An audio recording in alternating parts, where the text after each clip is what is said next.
In recent times, this coronavirus outbreak has really affected people on a very deep level. It's turned things literally upside down for many people.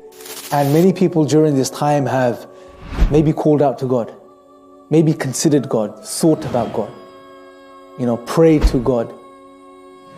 Something we hadn't done maybe for many, many years, maybe for most of our lives. But now during this outbreak, we find ourselves in this position. Yet,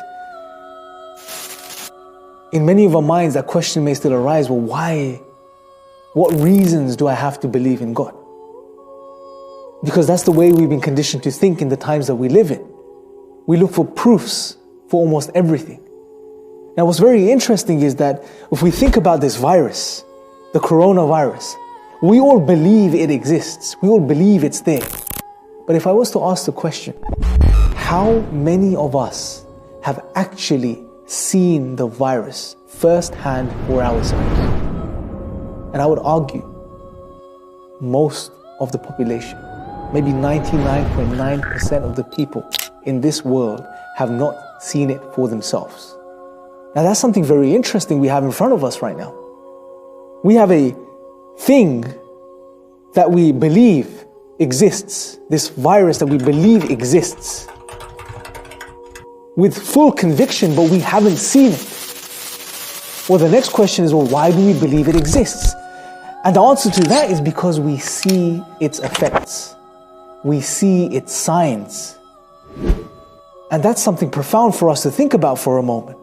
We don't see the virus, but we believe it exists because of its effects and its signs. A cough, a high fever. In many countries, there's no more testing that's going on right now. We're going by the signs, the symptoms of this virus. Now, what's very interesting is in the very same way, and we should think of it in the same way, that we don't see God because we can't see God in this world. God is not a part of this material, physical existence. Yet, in the Quran, God makes mention of His signs that surround us.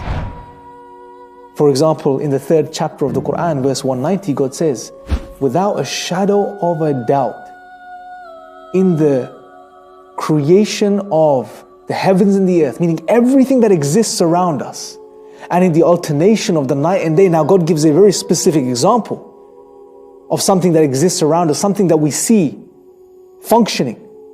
We see the function of the night and day take place every single day, literally. We see the sunrise and the sunset, we see the moon at night, and that pattern repeats itself, and it's in that very same order every single day, without fail.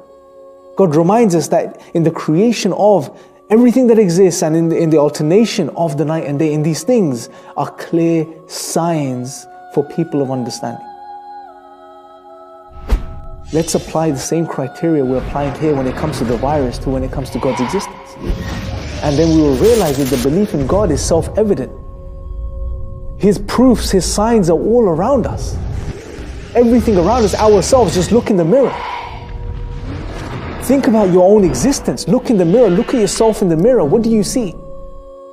You see a living, conscious human being that feels, that has emotions, that's moral, that's upright. How do you make sense of your own existence if there wasn't a creator?